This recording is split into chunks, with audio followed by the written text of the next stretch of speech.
Hello and welcome to glennzb TV, the show that puts glennzb into your virtual headset. It's a very exciting day. I'm bringing New Zealand to the world and the world to New Zealand, of course, but I'm doing it via the all-new Samsung Galaxy Note 8.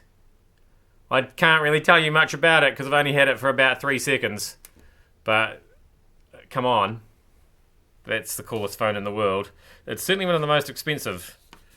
That's for sure. Anyway, that's not important. How do we feel about Irma?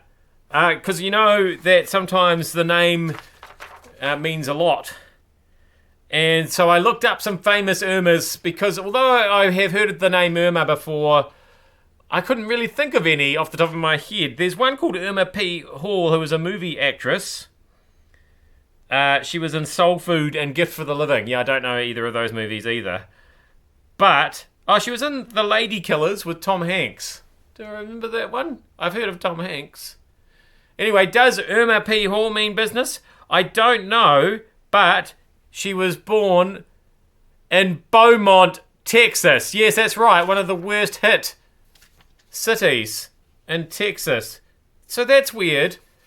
Then I looked a little bit further down the list of famous Irmas. We've got Irma Thomas, who is a soul singer.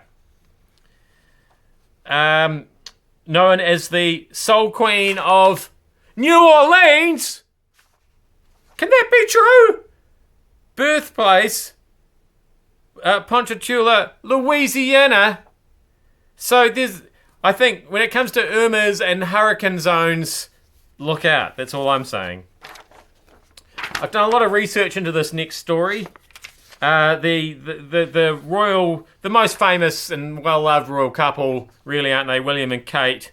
They've won their case against the celebrity magazine that showed the pictures of the Duchess of Cambridge topless in 2012.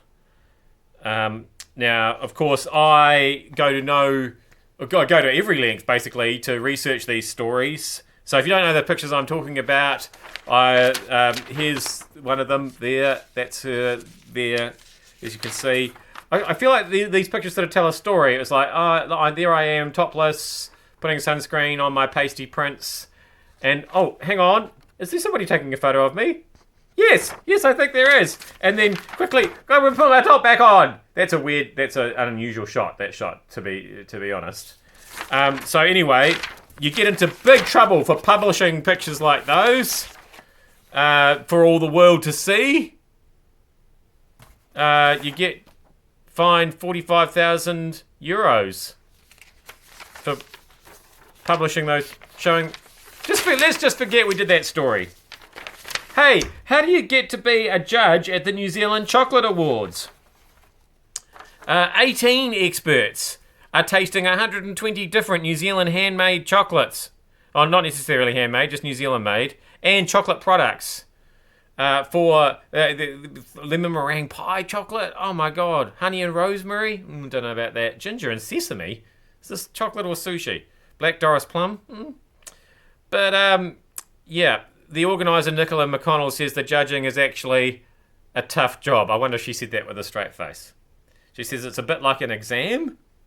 They have to be focused on what they're doing. What kind of exam are you allowed to eat chocolates all the way through? That sounds like... my exams would have gone a lot better. Now, here's a job I do not want.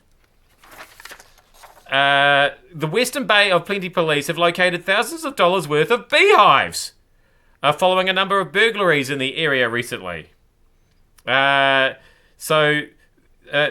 recovered several hundred beehives, which are valued between $600 and $1,000 each. So there's actually 2 jobs there that I don't want. I don't want to be the burglar who has to go out and steal beehives. That sounds like a shit job. And also, I don't actually want to bring them back either. Of all the things that you have to carry around, beehives, that's bad. And it's hard to do. I would have thought as the burglar, how do you get away with that? There's a bit of a humming noise. I would have thought that would have made it a bit obvious. What's that humming noise? It's somebody nicking off with the beehive. And it's also me going,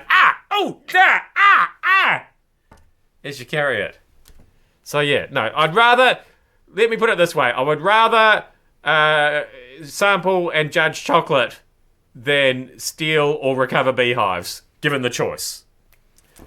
It's one of those choices you hope you never have to make, really, isn't it? I am glennzb. Thank you so much for having me in your virtual headset. I will see you back here again tomorrow for more.